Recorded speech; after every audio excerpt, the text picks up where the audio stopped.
11th class. आज की class हमारी बहुत इंपॉर्टेंट होने वाली है क्योंकि आज शुरू कर रहे हैं हम अपना अकाउंट्स का फर्स्ट चैप्टर। ये आपकी स्टार्टिंग है और आप बिल्कुल एक नया सब्जेक्ट पढ़ने जा रहे हो, अकाउंटेंसी। तो फर्स्ट चैप्टर के अंदर आपको ऐसे ऐसे एग्जांपल्स, ऐसे इजी वे में आपको डेफिनेशंस के साथ शुरुआत की करवाई जाएगी, जिसमें अकाउंटिंग की इंट्रोडक्शन, फंडामेंटल, कुछ भी कह सकते हो आप, मीनिंग ऑफ द अकाउंटिंग हम करेंगे। तो चलो जल्दी से शुरू करते हैं। मीनिंग ऑफ द अकाउंटिंग या इंट्रोडक्शन ऑफ द अकाउंटिंग बोल सकते हैं इसको, ठीक है। क्या होता है अकाउंटिंग का मीनिंग? अकाउंटिंग का मीनिंग सिंपल वे में अगर मैं आपको कहूँ तो अकाउंटिंग का मीनिंग होता है अपने हिसाब किताब को लिख लेना, रिकॉर्ड करना, ठीक है। हिसाब किताब बिजनेस के अंदर देखो बहुत सारी ट्रांजैक्शंस होती है, आए दिन बहुत सारी हजारों में, लाखों में ट्रांजैक्शंस, लेन देन होते रहते हैं। लेन देन मीन्स, ट्रांजैक्शन मीन्स लेना और देना। मीन्स अगर आप कोई सामान परचेज कर रहे हो तो उतनी अमाउंट की पेमेंट भी कर रहे हो, और अगर आप सेल कर रहे हो तो आपको पेमेंट मिल रही है। इसी लेने और देने को ही ट्रांजैक्शंस बोलते हैं। तो अकाउंटिंग का मीनिंग क्या हुआ? Accounting is an art. Art means, art का मतलब क्या होता है? इसको आर्ट क्यों बोला गया है? आर्ट इसलिए बोला गया है, वैसे तो ये साइंस भी है। Science means groups of rules, क्योंकि इसमें ग्रुप ऑफ रूल्स भी होते हैं साइंस की तरह, और आर्ट भी है। आर्ट का मतलब होता है जो डिफरेंट डिफरेंट पर्सन में डिफरेंट डिफरेंट टाइप की पाई जाती है। हर एक इंसान एक जैसा नहीं होता ना, अलग अलग टाइप के इंसान होते हैं, और अपने अकॉर्डिंगली वो हर एक चीज प्रिपेयर करते हैं। अपने माइंड के अकॉर्डिंगली हर एक चीज की प्रिपरेशन सबकी अलग अलग होती है, इसीलिए इसको आर्ट भी बोला गया है। तो अकाउंट आर्ट भी है, साइंस भी है। Accounting is an art of recording. Recording means लिख लेना। क्लासिफाइंग कर लेना means according to their nature, चीज़ों को अलग अलग हिसाब से अलग अलग चीज़ों में मीन्स अलग अलग बुक्स प्रिपेयर कर लेना। जब हम अकाउंट्स बनाते हैं तो हर एक चीज़ का नेचर अलग अलग होता है। फॉर एग्जाम्पल, एक्सपेंस के लिए अलग नोटबुक बना लेना, इनकम के लिए अलग नोटबुक बना लेना, और एसेट्स के लिए अलग नोटबुक बना लेना, और लाइबिलिटी के लिए अलग। तो इस तरह जिनके नेचर जो अलग अलग होते हैं, सब के लिए अलग अलग टाइप की notebook according to their nature prepare कर लेना is called the classifying and summarising. Classifying के बाद क्या आता है? समराइजिंग। समराइजिंग का मतलब क्या होता है? समराइजिंग का मतलब होता है एक समरी बना लेना। देखो आपको पता है बिजनेस के अंदर हर रोज की डेली की 1000 lakhs इस तरह टाइप की ट्रांजैक्शंस होती हैं। तो इतना लंबा अकाउंट और इतने लंबी ट्रांजैक्शंस को कौन पढ़ पाएगा? कौन अपनी चीज़ों को देख के समझ पाएगा? तो इसीलिए उन सारी चीज़ों को जो पूरे फुल ईयर का रिपोर्ट होती है, एक छोटी सी समरी के रूप में, समरी की तरह हम एक छोटी रिपोर्ट बना लेते हैं। जस्ट लाइक रिपोर्ट कार्ड होती है आपकी, फुल 1 ईयर की प्रिपेयर होती है, और उस रिपोर्ट कार्ड में आपके पूरे 1 ईयर का पूरा हाल पता चल जाता है कि आप कितना पढ़े हो कितना नहीं। इसी तरह पूरे 1 ईयर का जो रिकॉर्डिंग होती है, पूरे 1 ईयर की रिकॉर्डिंग को छोटे से रूप में, एक रिपोर्ट के रूप में समराइज करके, छोटा बना के हम प्रेजेंट कर देते हैं। किनको प्रेजेंट कर देते हैं? जो हमारे अकाउंटिंग के यूजर्स होते हैं। ओनर भी है, मैनेजर भी है, वर्कर्स भी है, कॉम्पिटिटर्स है, गवर्नमेंट है, टैक्स अथॉरिटी है, ये सब यूजर्स होते हैं। इनके ऊपर हम भी आगे चर्चा करेंगे। तो हमारी इन्हीं ट्रांजैक्शंस को रिकॉर्ड करना, क्लासिफाइंग करना, समराइजिंग करना in a significant manner. Significant manners में से प्रॉपर ढंग से, एक खास तरीके से, जो हमारे कंपनी लॉ ने, हमारी गवर्नमेंट ने, हमारे कानून ने जिसको रजिस्टर्ड किया, बताया गया है कि इस तरीके से आपने अकाउंट बनाने हैं विद रूल्स रेगुलेशन। तो इस तरीके से जब आप अकाउंट बनाओगे, लिखोगे, उनको क्लासिफाइंग करोगे और समरी बना के रिपोर्ट बना दोगे, तो उसी को अकाउंटिंग कहा जाता है। ओके, तो इसको हम एक अकाउंटिंग साइकिल बनाएंगे, वहां पर भी इस चीज़ को अच्छे से समझेंगे। फर्स्ट ऑफ ऑल हम पढ़ेंगे अब इस चीज़ की ज़रूरत क्या है, इस लिखने की ज़रूरत क्या है, अपने अकाउंट्स को लिखने की हमारे ऑब्जेक्टिव्स क्या है, क्या ज़रूरत है, क्या नीड है। तो पहला तो आप क्या ज़रूरत है भाई, एक सिस्टमैटिक रिकॉर्ड हमारे पास रह जाए। सिस्टमैटिक रिकॉर्ड हमारे पास एक रह जाए, और हम कभी भी वो रिकॉर्ड उठा के चेक कर सके कि हमारे इस खास ग्राहक के साथ या किसी पर्सन के साथ हमारा क्या लेना देना हुआ था। तो हम कभी भी किसी भी साल में उठा के वो चीज़ रिकॉर्ड हम चेक कर सकते हैं। वैसे तो देखो हमें कल का, महीने भर का, हफ्ते भर का कुछ भी याद नहीं रहता, ह्यूमन माइंड्स है ना, लिमिटेशंस होती हैं, तो इसीलिए चीज़ों को लिखना बेहतर होता है। सेकंड पॉइंट होता है टू नो आवर प्रॉफिट और लॉस। सबसे ज़रूरी बात, प्रॉफिट और लॉस को एंड ऑफ द ईयर हर एक बिजनेसमैन पता करना चाहता है, हर एक मैनेजर, हर कोई लोग पता करना चाहते हैं कि हमारे बिजनेस में प्रॉफिट हुआ या लॉस हुआ। पूरा साल भर मेहनत करें, हमने क्या कमाया क्या गवाया, ये सब कुछ पता करना चाहते हैं हम। तो भी हम क्या करते हैं, अपने अकाउंट्स प्रिपेयर करते हैं। हम क्या करें, ऑब्जेक्टिव्स। थर्ड नंबर पे हम क्या पता करना चाहते हैं कि किसको कितना पैसा देना है, रिसीव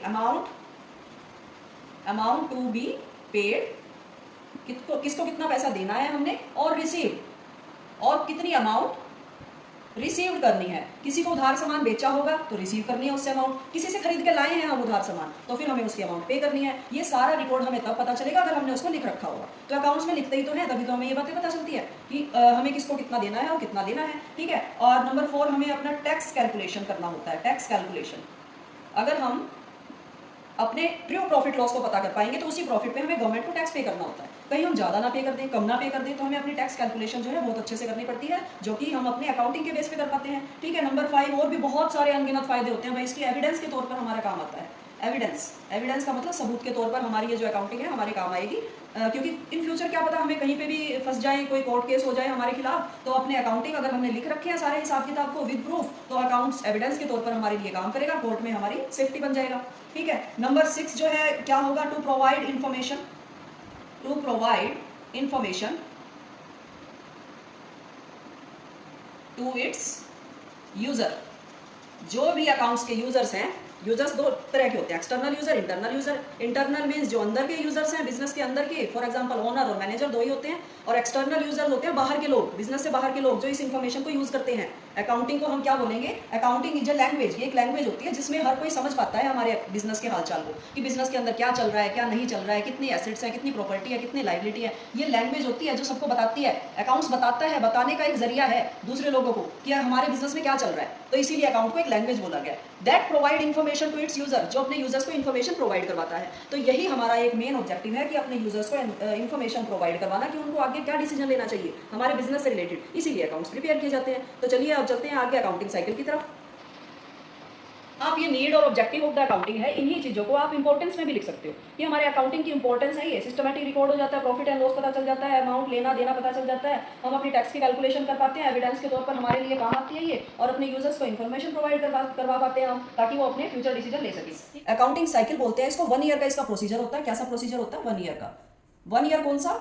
1 अप्रैल से लेके 31 मार्च तक हमारा जो ये ईयर है खत्म होता है। ये अकाउंटिंग पूरा प्रोसीजर 1 साल में खत्म होता है आपका।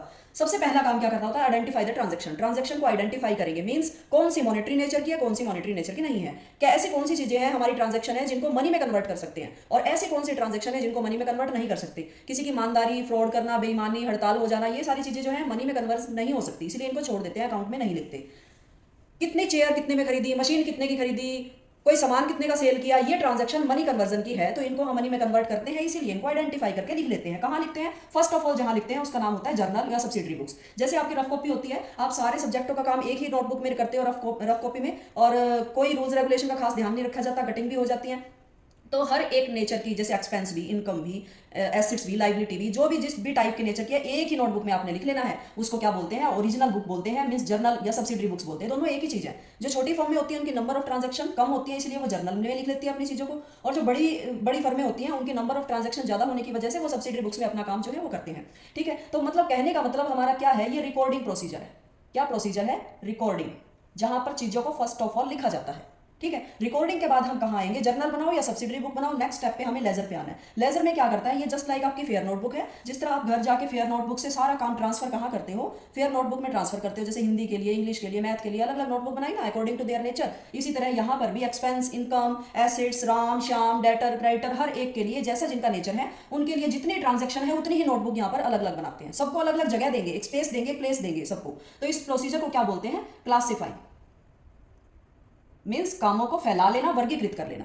तो पूरा साल भर हमारा ये काम करता है। यहाँ पर आपका एक सेमेस्टर खत्म हो जाएगा, 6 महीने का काम है ये आपका। नेक्स्ट फिर आ जाता है आपका ट्रायल बैलेंस। ट्रायल बैलेंस में आप क्या करते हो? चेकिंग करते हो यहाँ पर कि कोई मिस्टेक तो नहीं हो गई है पीछे। अगर कोई मिस्टेक हो जाती है तो ये एक मशीन है आपकी जहाँ पर आपका ये सारा जो है पीछे वाली मिस्टेक पकड़ लेता है। यहाँ पर आपकी मिस्टेक सारी करेक्ट हो जाती है, क्लियर हो जाती है। ठीक है, मिस्टेक क्लियर हो जाने के बाद आप क्या करते हो? यहाँ से आगे बढ़ जाते हो फाइनेंशियल स्टेटमेंट पे। ये फाइनेंशियल स्टेटमेंट क्या है? एक छोटी सी समरी है आपकी। समरी मीन्स इतना सारा काम जो आपने, इतनी सारी 1000 लैक्स में आपकी जो ट्रांजैक्शन हुई थी और उतनी ही नोटबुक आपने प्रिपेयर की, तो अगर किसी को दिखाओगे तो उनको क्या समझ में आएगा? इतना सारा लंबा लेंथी काम है आपका अकाउंट्स का। इतने लंबे हैवी अकाउंट्स को कोई नहीं पढ़ पाएगा, ना ही कोई अपना कोई डिसीजन ले पाएगा, रिजल्ट निकाल पाएगा। तो आप क्या करते हो? इतने लंबे अकाउंट्स को एक छोटी सी समरी बना लेते हो, ताकि उस समरी को सभी पढ़ पाए और सभी अपने आगे के डिसीजन ले पाए। तो ये जो प्रोसीजर है आपका फाइनेंशियल स्टेटमेंट, बिल्कुल लास्ट काम होता है एंड ऑफ द ईयर का। इसको समराइजेशन भी बोलते हैं। समराइजेशन, समराइजेशन, समराइजेशन का मतलब समरी बना देना। जैसे आपकी रिपोर्ट कार्ड बनती है ना, पूरा साल आप पढ़े हो या नहीं पढ़े हो, अच्छे मार्क्स आए तो फिर इसका मतलब आपकी रिपोर्ट कार्ड अच्छी आई है, और आपने नहीं पढ़े अच्छा तो आपकी रिपोर्ट कार्ड में मार्क्स कम मिलेंगे आपको। ये वही आपकी रिपोर्ट कार्ड है। अगर आपने पूरा साल भर अच्छा काम किया, अच्छे से मैनेज किया, तो यहाँ पर आपको प्रॉफिट नजर आएगा। अगर आपने साल भर अच्छा काम नहीं किया तो यहाँ पर आपको लॉस नजर आएगा। मतलब ये एक आईना है, एक शीशा है जो आपकी पूरे साल भर की मेहनत को दिखाएगा। तो फाइनेंशियल स्टेटमेंट जो होता है उसको समराइजेशन बोलते हैं, मीन समरी की फॉर्म में होता है ये फाइनेंशियल स्टेटमेंट आपकी 3 तरह की रिपोर्ट बनती है। रिपोर्ट कार्ड आपकी 3 तरह की बनती है। फर्स्ट होता है ट्रेडिंग अकाउंट, ट्रेडिंग अकाउंट,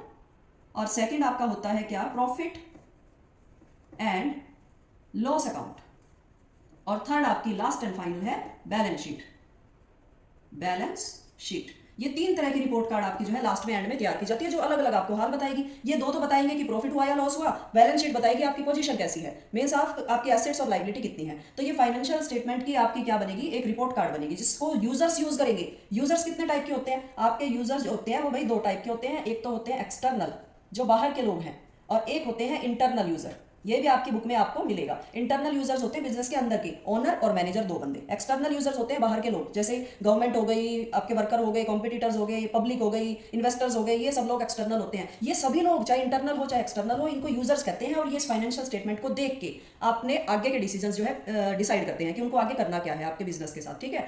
तो ये आपकी पूरा साइकिल है, अकाउंटिंग साइकिल। इससे आपकी डेफिनेशन भी प्रिपेयर हो रही है, इसलिए मैंने ऊपर आपकी डेफिनेशन भी लिखी हुई है, देखना, रिकॉर्डिंग, क्लासिफाइंग एंड समराइजेशन। तो हमने यहां भी क्या लिखा हुआ है, accounting is an art of recording, classifying and summarisation of the transaction. Transaction को रिकॉर्ड करना, क्लासिफाई करना और समराइजेशन करना इज कॉल्ड द अकाउंटिंग। तो इसको एक स्पेशल मैनर से, एक स्पेशल तरीके से तैयार किया जाता है। वो ये तरीका है, 1 बाय 1 यहाँ से चीजें ट्रांसफर होती जाएंगी, यहाँ से यहाँ आ जाएंगी, यहाँ से यहाँ, यहाँ से यहाँ, और इस तरह करके आपका 1 ईयर कंप्लीट हो जाएगा। तो पूरे साल भर आपको यही काम करना है। आपकी पूरी अकाउंट्स की बुक का ये लास्ट चैप्टर है, अलग अलग चैप्टर में आते रहेंगे और आपकी पूरी बुक जो है खत्म हो जाएगी। तो इसी तरह पूरे साल भर में 1 ईयर में आपने यही +1 में काम करना है, जिसको अकाउंटिंग साइकिल बोलते हैं। इसका प्रोसीजर 1 ईयर का होता है। आपकी बुक में ये डायग्राम भी दिया हुआ है, very important question. I hope आपको समझ आया होगा। Okay, thank you.